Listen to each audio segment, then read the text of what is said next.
Y a mí me llama poderosamente la atención y considero que es una tremenda contradicción, o puede ser que sea una falta de conocimiento, sea un tema de ignorancia, como tantos hermanos, tantos creyentes, tantos hermanos en la fe, digamos del mundo pentecostal, que somos miles, y no miles, somos millones los que somos parte del pueblo cristiano evangélico trinitario pentecostal de sana doctrina y de senda antigua, pueden escuchar a predicadores, los siguen, los escuchan, incluso hermanos los comparten sus predicaciones y hasta los recomiendan. Y eso me parece extraño, porque hay predicadores, hermanos, que no son, no digo que no son de nuestro concilio, porque eso uno entiende que no todos pueden ser del concilio de uno, y que hay muchos predicadores que no siendo del concilio de uno son hombres de Dios, hombres sanos, hombres serios, hombres de la palabra. Pero me llama poderosamente la atención que hayan tantos hermanos que estén tan confundidos, o quizás quiero creer que sea ignorancia. Me escribía hoy día una persona de los Estados Unidos, me decía: pastor, ¿qué piensa usted de Juan Manuel Vaz, predicador relativamente conocido? Ya que me decía el hermano, o la persona, que era un predicador que era muy seguido por los pentecostales, pero que Juan Manuel Vaz era un predicador que atacaba el pentecostalismo. Bueno, yo algo sé de Juan Manuel Vaz, por lo menos lo básico, lo esencial. Él incluso cuenta su testimonio, no estoy levantando una calumnia, no estoy diciendo nada en contra de él que no sea verdad, porque él mismo dice que él nació espiritualmente o se convirtió en un movimiento neopentecostal. Y como él predica contra el movimiento neopentecostal, que también nosotros predicamos contra el movimiento neopentecostal, como él habla en contra de la doctrina de la prosperidad, como él habla en contra del positivismo, muchos hermanos creen que basta y sobra que un predicador pueda hablar en contra del positivismo, en contra de la prosperidad o en contra de la red apostólica, y con eso basta y sobra para que uno lo pueda calificar o catalogar como un predicador sano. No es así. Fíjese que Juan Manuel Vaz es un predicador que él dice que nació en un movimiento neopentecostal y que ahora es un cristiano reformado. Reformados son aquellos que son calvinistas. Gran parte, no todos, pero gran mayoría de los que son o se autoproclaman reformados son calvinistas. Y entendemos claramente, hermanos, los que llevamos algún tiempo en este camino del Evangelio, y sobre todo los que tenemos esta tarea tan compleja de predicar el Evangelio. Yo especialmente en el caso del calvinismo, que yo soy un anticalvinista. Yo no creo en el calvinismo. Yo no creo en la famosa doctrina de la gracia. Yo creo en las doctrinas bíblicas y creo en la doctrina de la gracia. Pero yo no creo, como dicen los calvinistas, en la doctrina de la gracia, porque eso es un invento de ellos. La Biblia no habla de las doctrinas de la gracia. La Biblia habla de la gracia como una doctrina. ¿Y qué enseñan básica y esencialmente los reformados, los calvinistas? Que Dios, antes de haber fundado, haber creado el mundo, haber hecho al hombre, en su soberana voluntad, que nosotros llamaríamos equivocado arbitrio, Dios escogió un grupo para salvarse y un grupo para condenarse. Y que naturalmente los que están en el grupo de los que fueron predestinados para salvarse estarían ellos, no van a estar afuera en otro grupo. Y los otros que son los del grupo predestinados para condenarse se van a perder sí o sí. Es el concepto calvinista. Eso es lo que creen muchos bautistas, no toda la iglesia bautista, pero gran parte de ella, y creen la iglesia de la Reforma, y creen muchas iglesias que son antipentecostales. Pero no solamente eso. Juan Manuel Vaz, que se proclama reformado, no bautista, pero sí reformado, aparte de ser calvinista, él dice que las lenguas que hablan los cristianos pentecostales no son de Dios. O sea, cree como buen reformado que es, como creen todos los reformados, que no existe tal cosa como el bautismo del Espíritu Santo para este tiempo. Ahora, no hay que entender mal las cosas. Si usted le pregunta a un bautista o a un calvinista, que son más o menos el sinónimo, si ellos creen en el Espíritu Santo, ellos le van a decir que sí. Obviamente no lo pueden negar. Ellos creen en la personalidad, en la divinidad del Espíritu Santo, y que el Espíritu Santo teológicamente es la tercera persona de la Santísima Trinidad. Eso no se lo van a negar. Pero cuando usted les habla de que si el Espíritu Santo fluye a través de los 9 dones carismáticos del Espíritu Santo, ellos le van a decir que no, que los dones cesaron con la muerte de Juan, y que en este tiempo ya no hay sanidades, ni milagros, ni palabra de ciencia, ni palabra de sabiduría, ni don de fe, ni discernimiento de espíritu, nada de eso, ni lengua, ni interpretación de lengua, ni profecía, porque se acabaron todo eso con la muerte de Juan. Eso es lo que enseñan los calvinistas, no es una cosa que yo interprete. Los calvinistas no creen en el bautismo del Espíritu Santo, con la evidencia bíblica de hablar en otras lenguas, y no solamente no creen en la actividad real, genuina y actual y vigencia de los dones del Espíritu Santo, sino que ellos atacan nuestro movimiento neopentecostal. Y Juan Manuel Vaz es uno de ellos. Entonces yo digo, ¿qué hace un hermano evangélico? Un pastor evangélico. Un hermano que es sano en la fe, que fue bautizado con el Espíritu Santo, que pertenece a una iglesia pentecostal, escuchando a este tipo de predicadores, siguiendo a este tipo de predicadores y hasta recomendando a este tipo de predicadores que son un peligro. No para mí, porque a mí Juan Manuel Vaz con su enseñanza falsa no me va a afectar lo que yo creo hace 40 años, sino que hay mucha gente que lo sigue, que son hermanos que no son muy instruidos en la palabra, son lo que dice el apóstol Pablo a Timoteo, neófito, que viene de dos palabras, la palabra neófito es una palabra griega que viene de dos palabras, neo y fito, que indicaría una nueva planta o un recién plantado. Hay una gran cantidad, y lo digo con mucha pena, que son personas nuevas y que podrían fácilmente ser engañados, ser seducidos, ser cautivados por estas doctrinas falsas. Y además porque hay muchos hermanos que sí tienen tiempo en la iglesia, o sea, aparentemente no serían un neófito porque no están recién plantados, llevan años en el evangelio, algunos nacidos, criados en el evangelio, pero no se vaya a sentir mal, pero son absolutamente ignorantes de lo que es la sana doctrina. Aman al Señor, dicen creer en Cristo, van al culto, cantan, adoran a Dios, hasta ofrendan, pero no tienen claro lo que es la sana doctrina. No se preocupan de leer, de escudriñar, como dice la Escritura, escudriñar las Escrituras porque en ellos parece que tenéis la vida eterna. Y ellas son las que dan testimonio de mí, como dice la Biblia en San Juan capítulo 5, verso 39.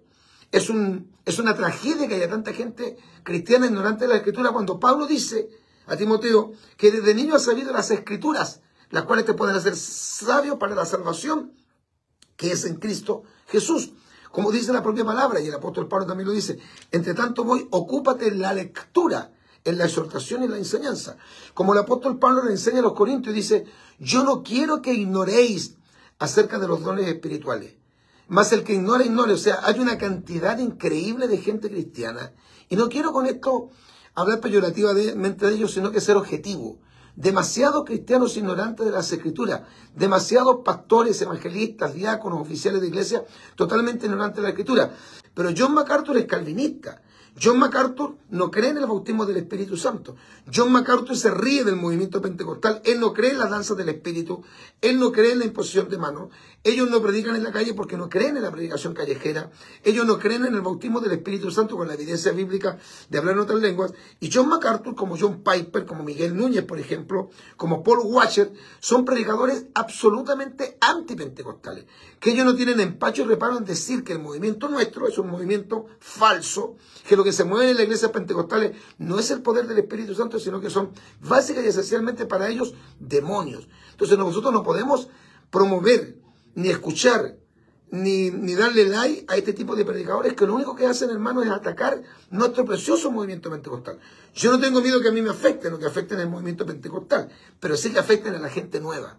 Entonces usted, hermano, tenga cuidado de seguir, de oír, incluso hasta de promover a este tipo de predicadores como Miguel Núñez, como hay un argentino que habla contra los pentecostales, Hernán Acosta, está otro que se llama Sebastián Céspedes. Hay una gran cantidad de predicadores, hermano, que no son de los nuestros.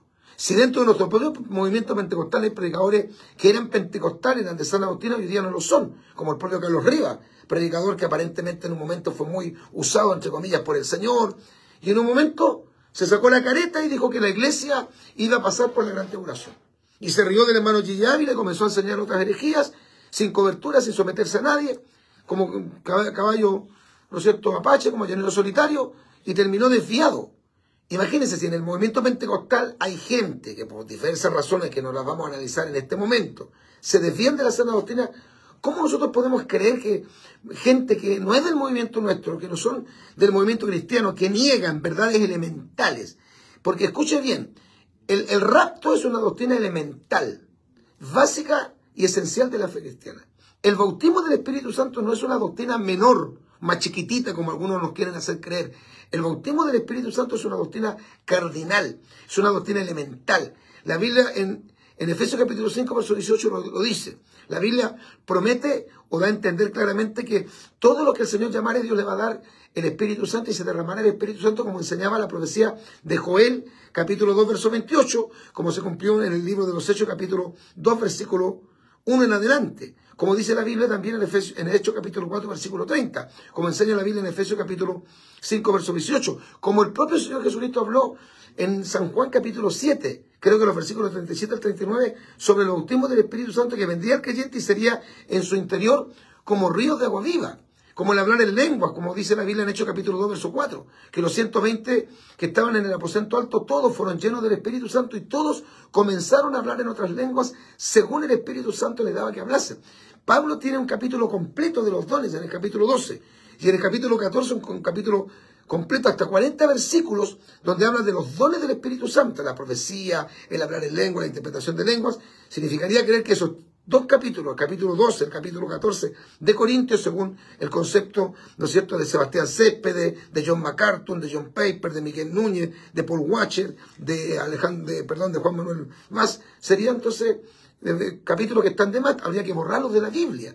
Cuando el apóstol Pablo en la segunda que le escribe a Timoteo, capítulo 3, versos 16 y 17, dice: toda la escritura es inspirada por Dios y es útil para enseñar, redarguir, corregir e instruir en justicia, a fin de que el hombre de Dios sea perfecto, completamente preparado para toda buena obra. Porque nosotros, dijo el apóstol Pedro, tenemos la palabra profética más segura, a la cual hacemos muy bien en estar atentos. No preste atención a fábulas artificiosas. Estos señores, como John MacArthur, como Miguel Núñez, dicen que si un creyente muere, se quita la vida, se suicida, muere de esa forma, suicidándose, quitándose la vida, se ahorca, se pega un tiro, toma veneno, no se va al infierno, se va al cielo porque es salvo, siempre salvo. Es una aberración terrible. Yo tengo un estudio del suicidio excelente que me llegó, que yo lo aumenté un poco más, le coloqué más versículos, pero es buenísimo.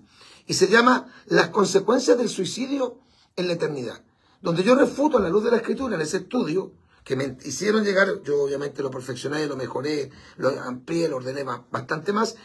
Nosotros refutamos completamente el tema del suicidio. Cuidado, hermano, cuidado. ¿Cómo usted puede prestar oído a fábulas artificiosas? ¿Cómo un hermano que ha sido bautizado con el Espíritu Santo, que habla lenguas, que el Señor lo usa en dones carismáticos del Espíritu Santo, que ha visto en su vida, en su familia, en él mismo o en la iglesia donde él se congrega milagros extraordinarios y sobrenaturales, y que sabe que el Señor bautiza con el Espíritu Santo, que sabe que el poder de Dios se mueve en las iglesias, puede escuchar a este tipo de predicadores y hasta estarlos promocionando, hermano, y recomendando? Este señor, Juan Manuel Vaz, dice abiertamente que los movimientos pentecostales son falsos y que los pentecostales han hecho un mal uso del Espíritu Santo. Y habla de que todo este movimiento pentecostal, de que la gente sale corriendo por los pasillos, hablando en lengua, llorando, otros pasan al altar, otros danzan, es sencillamente un abuso del Espíritu Santo. No puedo aceptar, no puedo entender, considero que es una contradicción tremenda, que un hermano que dice que tiene el Espíritu Santo, que danzó en el Espíritu, que habla lengua, que fue sanado milagrosamente por el Señor, que conoce el poder de Dios. Porque nosotros de lo que hemos visto y oído, de eso testificamos. Somos testigos, como dice la alabanza, como dice Marino, yo soy testigo del poder de Dios. Ese mismo hermano que sale a predicar en las calles, que ha orado por personas que estaban desahuciadas de la ciencia médica y el Señor los ha sanado, que ha orado por hombres y mujeres y jóvenes que han llegado poseídos por espíritus demoníacos a la iglesia. Ese hermano que ha orado y que ha visto cómo Dios ha liberado a un predicador como Sebastián Céspedes, que es antipentecostal, a un predicador como Juan Manuel Vaz, que abiertamente habla en contra de lo que nosotros creemos. No se trata de ser sectarista, no. No se trata de enemistarse con toda la gente, no. Se trata de rayar la cancha. Se trata de hacer entender a la gente quiénes somos de la sana doctrina. Y terminando, para los que dicen, no, pastor, si lo único que hay que hacer es que orar. Dios no nos llamó a juzgar, mi pastor. Ay, Señor. Le voy a leer un versículo que para mí ha sido emblemático y ha sido motivador para mi ministerio para hacer el trabajo de apologética. En Judas, la epístola de Judas, verso 3. Judas, verso 3. Dice, amados. Otras versiones dicen, la versión Reina Valera del año 1909 dice, carísimos, carísimos, amados, carísimos. Por la gran solicitud que tenía de escribiros acerca de nuestra común salvación. Habla de algo común que nos une. La sana doctrina, el evangelio de nuestra común salvación. Me ha sido necesario, me ha sido menester escribiros exhortándoos, animándoos, motivándolos, que contendáis, contender. Esta palabra viene del griego, de una palabra griega epagonosimai. Esta palabra epagonisomai, es la palabra que origina el término agonizar, epagonosimai. Cuando se habla de contender o del verbo contender, como dice aquí verso 3, que contendáis, se habla del griego epagonomizai. Y esta palabra es la que origina la palabra española agonizar. Describe la batalla que el fiel creyente debe librar. ¿Escuchó? Debe librar. El verbo contender entonces describe a ese creyente que lucha, que pelea en defensa de la fe. Significa literalmente pelear, sufrir, estar bajo grandes tensiones o luchar. Los creyentes debemos esforzarnos al máximo en defender la palabra de Dios y de la fe neotestamentaria, aun cuando les sea costoso y angustioso. Y dice la Biblia: amados, por la gran solicitud que tenía de escribiros acerca de nuestra común salvación, me ha sido necesario escribiros exhortándoos que contendáis ardiente, fervorosamente, en forma caliente, con la sangre caliente, por la fe que ha sido una vez dada a los santos. La fe es una sola y le ha sido dada a los creyentes. Espero que pueda reflexionar sobre este tema. Usted que es mayor, que tiene hijos adolescentes, que a lo mejor son hermanos, el de la iglesia, sus hijos sirven al Señor, asisten al culto, se congregan con usted, cuide. Puede que los jóvenes a veces se sientan muy cautivados por este tipo de predicadores como Paul Washer, como Sebastián Céspedes, como John MacArthur, como John Piper, como Miguel Núñez, como Juan Manuel Vaz, de cual me refería hoy día en el programa de la radio, y como otros más. Que Dios nos ayude. Un gran abrazo para ustedes. Pastor, no cese en defender la sana doctrina. Haga apologética, que es una rama de la teología que se encarga de la defensa de la fe. Lea Filipenses capítulo 1, verso 27. Junto con Judas, verso 3. Súmele Filipenses capítulo 1, versículo número 27. Un servidor, el pastor evangelista Marcos Morales Chávez, se despide como siempre muy cordialmente de todos ustedes en el nombre del Señor Jesucristo. Maranata, Cristo viene. Advertencia final. Cristo viene.